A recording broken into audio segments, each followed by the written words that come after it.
साथियों, आप सभी का जीएमसी ज्ञान मार्केट के कमांडो चैनल में स्वागत है।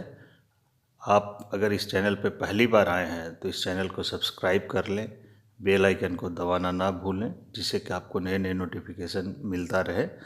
साथ में साथियों, आप कमेंट भी ज़रूर करें कि आपको वीडियो कैसा लगा, पसंद आया, किस तरह का है और किस तरह के सुधार करना है। आप ज़रूर कमेंट बॉक्स में हमारे लिखें। साथियों, आज मैं प्रेरणादायक कहानियों का पहला एपिसोड शुरू कर रहा हूं, तो आपको पसंद आएगा। और आज का जो पहला कहानी है वो ये है, प्रेम भक्ति बिना मुक्ति न होई। प्रेम भक्ति के बिना मुक्ति संभव नहीं है साथियों। आज उसी कहानी की हम चर्चा करने जा रहे हैं, तो आप हमारे चैनल पर बने रहें और चैनल को ज़्यादा से ज़्यादा लोगों तक शेयर भी करें। साथियों, मगध नरेश बिंबिसार की रानी क्षेमा अत्यंत सुंदरी थी। आप जानते हैं, इतिहास पढ़े होंगे। मगध नरेश बिंबिसार की रानी क्षेमा जो थी बहुत ही सुंदर थी। उसे अपने सौंदर्य पर बड़ा घमंड था। वह स्वयं को नाना प्रकार का आभूषणों और विभिन्न सौंदर्य प्रसाधनों से सजाया संवारा करती थी। महाराज उसे हमेशा धर्म कर्म करने का आग्रह करते, किंतु वह उसे अनसुना कर देती। एक बार जब भगवान बुद्ध राजगृह पधारे तो मगध नरेश ने रानी से उनके दर्शन को चलने के लिए कहा।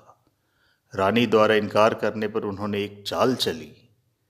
दूसरे दिन रानी के पास उन्होंने संदेश भेजा कि वे वेणुवन जा रहे हैं। वन विहार के लिए वे वहां रानी की प्रतीक्षा करेंगे। अनुचरों के साथ जब रानी वन में आई तो उसे राजा तो कहीं दिखाई न दिए, बल्कि नेत्र मूंदे पद्मासन लगाए ध्यानस्थ बुद्ध दिखाई पड़े। उसे अनुचरों पर क्रोध आया और उसने वहीं दंड की घोषणा कर दी। इससे भगवान का ध्यान भंग हो गया। उन्होंने शांत स्थिर स्वर में रानी से पूछा, भद्रे, अंतपुर छोड़कर एकाएक यहाँ उपस्थित होने का क्या प्रयोजन है? क्या राजमहल के आनंदपूर्ण वातावरण से तुमने बैराग ले लिया है? महारानी ने संयत स्वर में उत्तर दिया, महापुरुष, न तो मुझे वैराग्य हुआ है और न ही उसकी मुझे कामना है। मैं तो अपने वर्तमान जीवन से पूर्ण संतुष्ट हूँ। कृपया बताइए कि मगध नरेश कहाँ है? मैं उनकी खोज में यहाँ आई हूँ। तथागत के होठों पर मुस्कान खेल उठी। बोले, महारानी, यह स्थान महाराज का नहीं।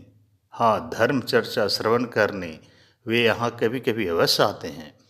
महाराज के यहाँ होने का तुम्हें भ्रम हो गया है। वैसे भद्रे, यह स्वाभाविक भी है, क्योंकि तुम अभी भी कोई भ्रम को सत्य समझ बैठी हो। तुम कहती हो कि अपने जीवन से तुम संतुष्ट हो, पर सही सही बताओ कि भोजन के कुछ समय बाद क्या तुम्हें फिर भोजन की इच्छा नहीं होती? क्या आमोद प्रमोद के प्रति तुम्हारा तृष्णा निरंतर बनी रहती? महारानी हंस पड़ी। कैसी अनगढ़ बातें कहते हैं महापुरुष। भोजन की इच्छा तो शरीर धारण करने का आवश्यक है।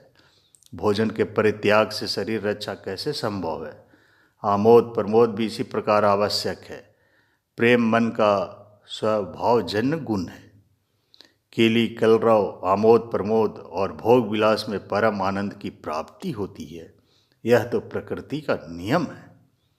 बुद्ध बोले, मगर महारानी, क्या आनंद क्षणिक नहीं है? है महापुरुष। क्या रूप लावण्य स्थिर है? नहीं भनते। क्या हमारे शरीर की अवस्था परिवर्तनशील नहीं है? है सौम्य। महारानी, यदि दुर्भाग्य से महाराज का राज छिन जाए, दीनहीन होने के साथ उनका तेज, उनकी कांति नष्ट हो जाए, शरीर जर्जर हो जाए, तो क्या उनके संसर्ग में तुम्हें आनंद का अनुभव होगा? प्रश्न सुन रानी स्तब्ध खड़ी रह गई। उसे कोई जवाब देते न बना। अच्छा महारानी, तथागत ने दूसरा प्रश्न किया, यदि तुम्हारा रूप लावण्य नष्ट हो जाए, मुख दंत विहीन हो जाए, भ्रमर समान काले केश श्वेत हो जाए, मृग समान नेत्रों की ज्योति मंद हो जाए, तो क्या महाराज तुम्हारी ओर आकृष्ट होंगे? क्या तुम्हारे संसर्ग की इच्छा होगी या वे तुम्हारा परित्याग कर देंगे? रानी ने जब यह सुना तो यौवन के नष्ट होने पर पति परित्यक्ता कई स्त्रियों की दुर्दशा का उसे स्मरण होया। उसके कल्पना चक्षु के समय समझ स्वयं उसके भयावह भविष्य का चित्र खींच गया और वह विचलित हो उठी। उसकी देह कांपने लगी, पांव थराने लगे और संज्ञा लुप्त हो गई, बेभान हो गई। जहाँ खड़ी थी वो वहीं वह दीवार का सहारा लेकर बैठ गई। यह अवस्था देख बुद्ध देव ने कहा, मगधेश्वरी, तुम्हारी यह भव्य विहल अवस्था ही तुम्हारा उत्तर है। इस अवस्था में निश्चय ही महाराज तुम्हारा परित्याग करेंगे। मगधेश का वियोग तो कभी न कभी होगा ही। तब महारानी क्या इस क्षण भंगुर आनंद, आमोद, प्रमोद और केली कलरव में अपना बहुमूल्य जीवन नष्ट करना मूर्खता नहीं? जब वियोग बिछोह अवश्यंभावी है, तब उसके झूठे मोह में यह मानव जीवन व्यर्थ गंवाना क्या उचित है? रानी के लिए धैर्य धारण करना कठिन हो गया। वह बुद्ध के चरणों में झुक गई और बोली, भगवान, आज आपने मुझ पर बड़ी कृपा की और मेरा मोह भंग कर दिया। मैं अब तक अंधकार में भटकती थी, अब मुझे अपनी शिष्या बनाकर अपना जीवन सार्थक करने का मौका दें। भगवान ने मीठी वाणी में कहा, भद्रे, भ्रमजाल से तुम्हें मुक्ति मिलती देख मैं प्रसन्न हुआ।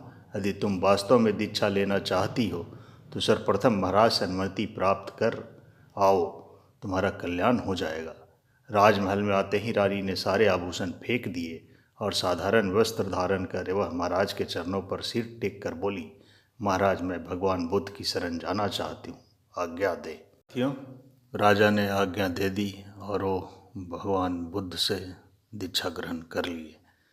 तो इस कहानी को हम यहीं पे विराम देते हैं और अगले एपिसोड में नई कहानी लेकर आएंगे।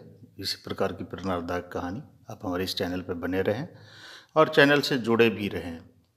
वीडियो को ज़्यादा से ज़्यादा शेयर करें, लाइक करें, कमेंट करें। कमेंट ज़रूर करें साथियों, जिस कमेंट से हमें पता चलता है कि आपको वीडियो पसंद आया या किस तरह का कमी है, तो हमें सुधार करने में मदद मिलता है साथियों।